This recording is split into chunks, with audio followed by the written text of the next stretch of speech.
Hello everyone and welcome to this week's video. Today I wanted to share my cultural recap for the month of January. So I want to talk about things I've read, I've watched and tell you what I thought about them. Okay, let's start with books. I've read two books this month. The first one is The Handmaid's Tale by Margaret Atwood. So The Handmaid's Tale I feel is a modern classic and I had never read it. I had watched the show that was adapted from the book when it came out a few years ago. I don't remember the exact dates, but I really liked the show.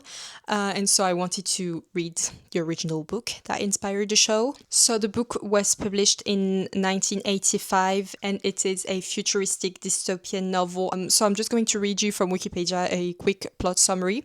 So it is set in a near future New England in a patriarchal totalitarian theonomic state known as the Republic of Gilead, which has overthrown the United States government. Alfred is the central character and narrator and one of the handmaids, women who are forcibly assigned to produce children for the commanders, who are the ruling class in Gilead. So in this novel, there is basically a fertility crisis. So women are assigned certain roles depending on if they can have children or not. Men are also assigned roles, but it focuses more on the roles of women in the society. And so Offred, the main character that we follow, is a handmaid. So that means that she can have children and she's assigned a family and a commander so that she can produce children for them. And so if you've never read it, I will recommend it. I really like the writing style and I feel like it's a classic of the 20th century. Then I read something very different, Once Upon a Time by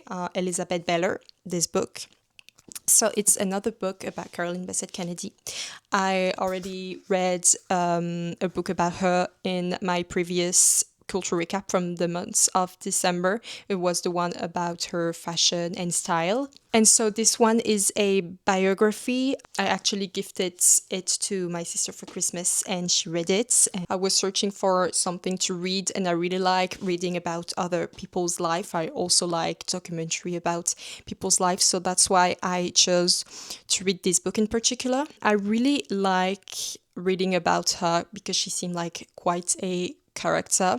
She seemed very outgoing and strong, which is very different from how the press depicted her at the time. The press did not seem to like her at all, actually.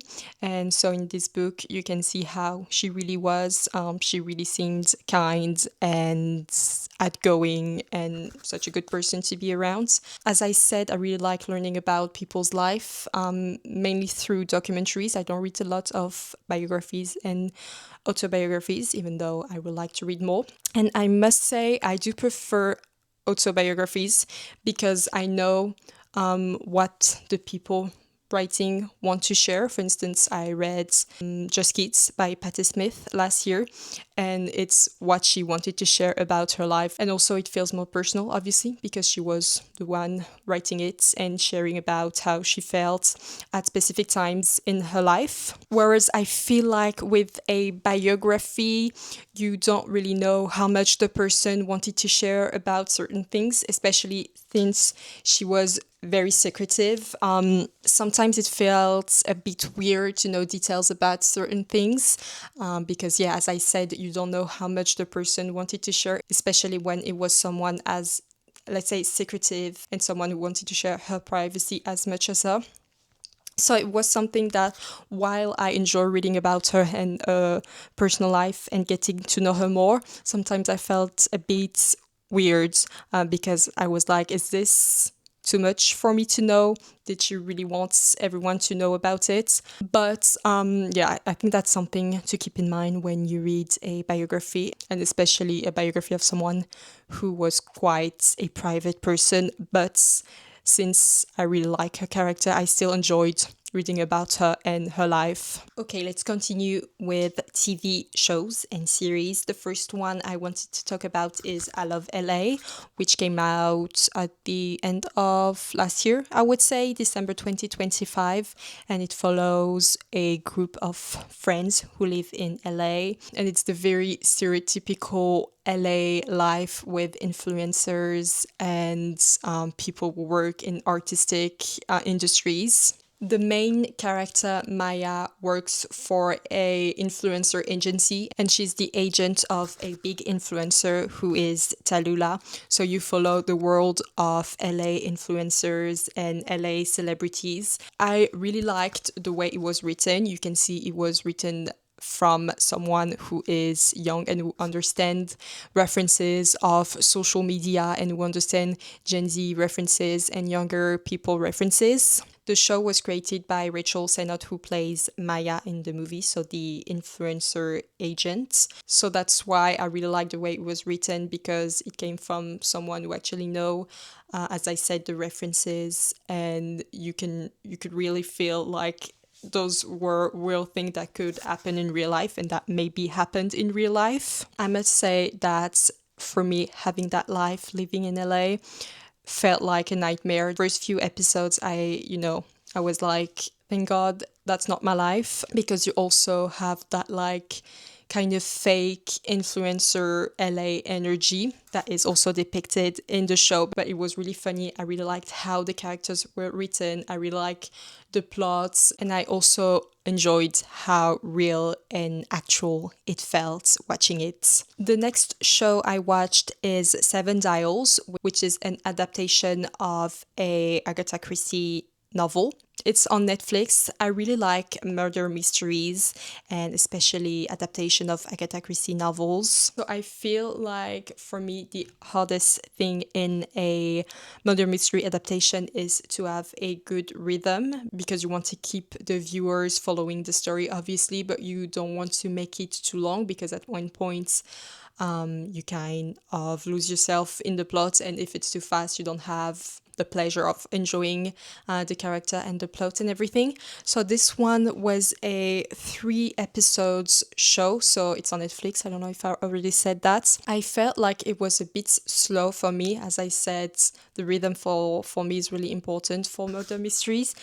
And I feel like this one was a bit too slow, and I don't want to tell you the ending, but I don't like when a murder mystery goes somewhere else than a murder mystery. It's kind of hard to explain without telling you the end of the story, but I really enjoy a classic Agatha Christie adaptation. And I mean, it's specific to me, obviously. I like the classic Agatha Christie setting, the Agatha Christie fashion, the classical characters. So I guess that is really specific to me.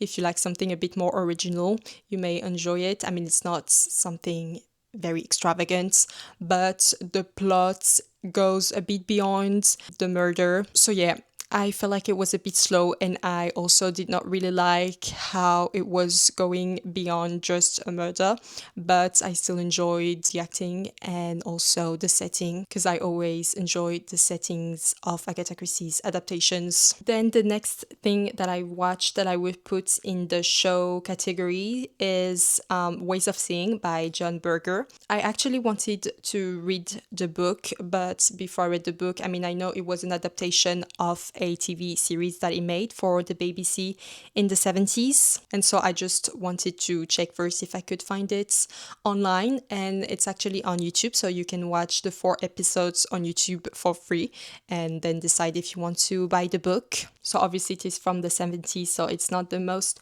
modern art history show you can find on YouTube, but I still really enjoyed it. I thought it was going to be quite outdated, but actually, so each episode focuses on a certain part of art history. And the second one, for instance, is about the female nude and also the concept of the male gaze, which I thought was quite modern, and I didn't know that it was already a thing in the 70s and that it was something that was already talked about. And the third episode, for instance, is about painting and possession and how much a painting reflects the status of the person who commissioned the painting. So really interesting subjects surrounding art history. So it doesn't focuses on teaching you like specific periods or specific painters, for instance, but it is for interesting subjects that surround the history of art, and you can watch it for free. So if you want to look it up on YouTube, it is quite a interesting watch, and it's only 4 episodes, so I would recommend it. And for our final category, we have movies slash animated films. The first one I wanted to talk about is a movie called Teddy, which was made in 2022. It is a Christmas movie. It's not a very big one. It's from Norway, and it follows the story of Marianne, who is a little Norwegian girl, and she sees a little teddy bear in a Christmas market, and she wants that teddy bear, and it follows the adventure of Teddy and another soft toy. So it's a cute children Christmas movie. It is not one of those Christmas movies that I will personally rewatch. I really like how cute everything looked, the little houses, the interiors, the outfits that they were wearing, very classical Scandinavian winter. Everything looked really cute, I will say, is the word to describe this movie, but it's not something I would particularly rewatch. The plot was not the most intricate or interesting plots, but it was a cute watch. And if you want to watch something new next Christmas, then I will say give it a try. Then one of the first movies that I watched this year is the new Knives Out movie, Wake Up Dead Man. I really enjoy the Knives Out franchise, so I knew that I was going to like this one. I really like, first of all, that it is a murder mystery franchise, and as I said, I really like murder mystery movies and shows. And also, I always like the way they cast their character. I always feel like the casting is really good, and the dialogues are also really good, and the plots are really good as well. So if you don't know the Knives Out franchise and you like murder mystery, even if you don't, I really like how those movies are made. And also there is always the same detective, Benoit Blanc. So it's clearly inspired by Agatha Christie and Hercule Poirot. So this Knives Out movie, Wake Up That Man, follows a priest who punches a deacon and is reassigned to a small town parish to be an assistant pastor. And so he assists Monsignor Wicks, who comes from a family of priests, or I think it's just his grandfather who was also a priest.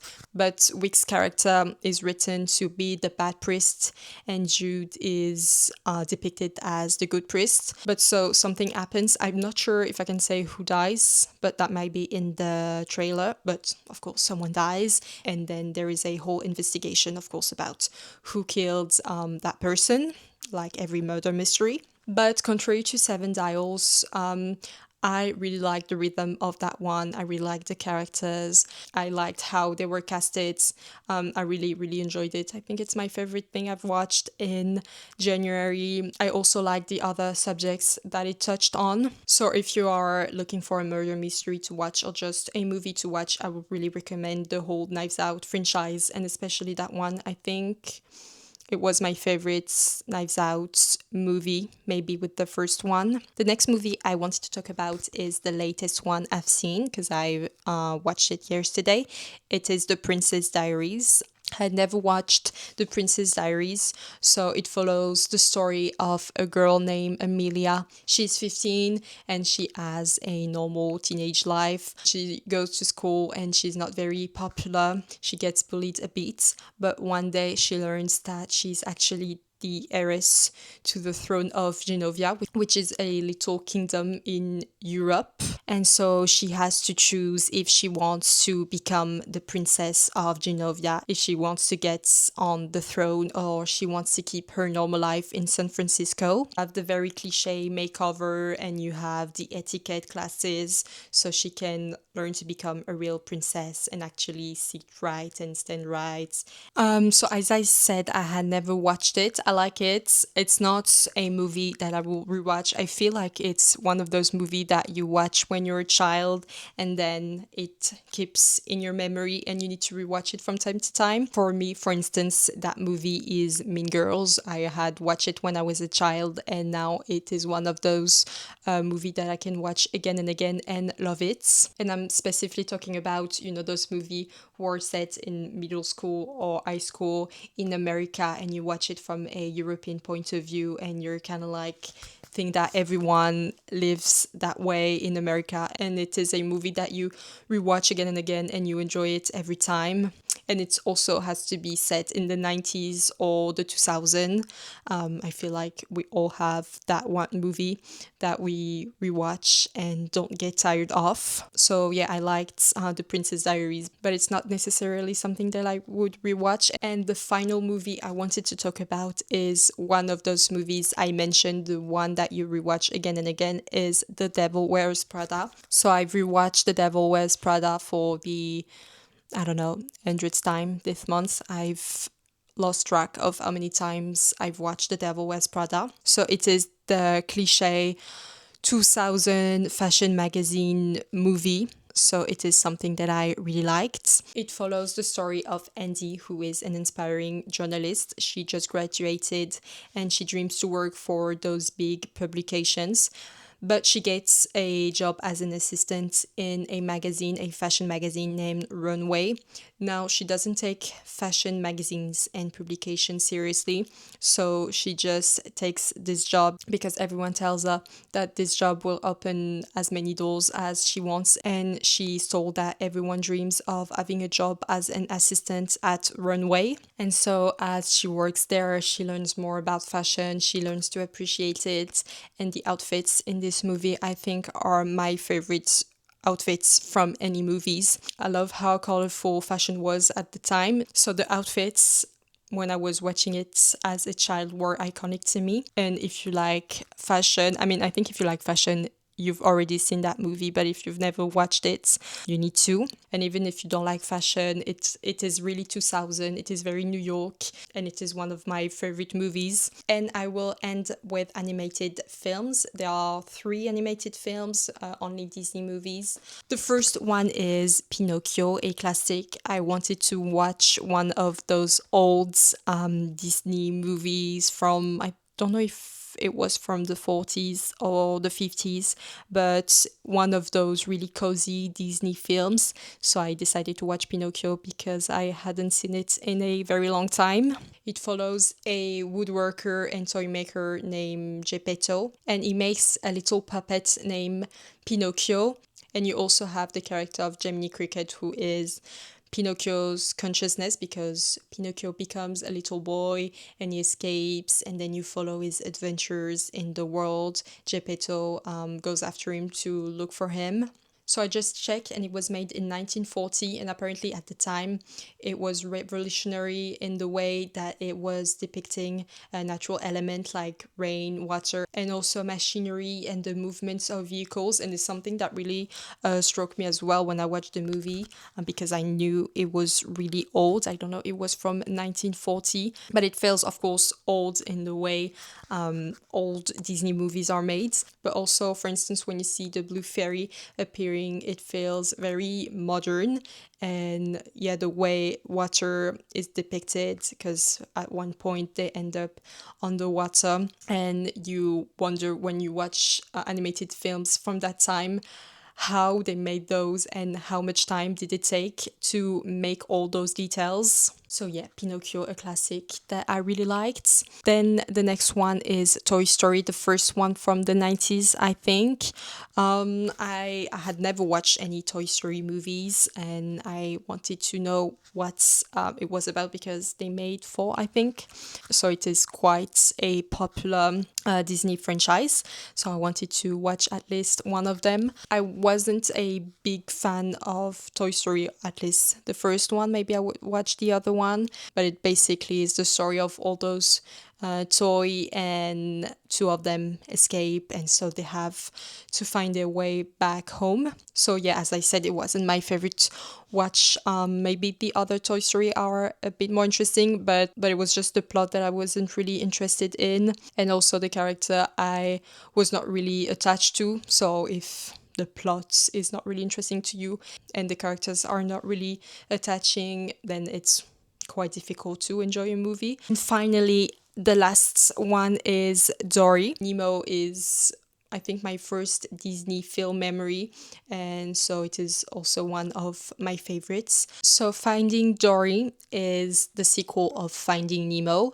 So in Finding Dory, she is looking for her parents. So it is quite similar to Finding Nemo in that way, because they're both looking for family members in both movies. So I really liked Finding Dory as well. I knew I was going to enjoy the universe of the film because, first of all, I loved Finding Nemo, but also I love movies that are representing water, but I think fishes and sharks and whales and everything are beautiful. So she's looking for her parents, and so she goes through many things to find her parents. It's very similar to Finding Nemo in that sense. She goes through hurdles, she meets people, she makes friends. Part of the movie happens in a aquarium and it's so beautiful. I wish I could watch it in a cinema or on a big screen to watch this aquarium because it must be really beautiful. That is all for my January 2026 cultural recap. I hope you enjoyed it. I will really be interested in knowing what you thought of them, if you agree or disagree with what I said. I make cultural content, so if you like that, please follow me. It means a lot to me. Once again, I hope you enjoyed this video and I'll see you next week for a new one. Bye!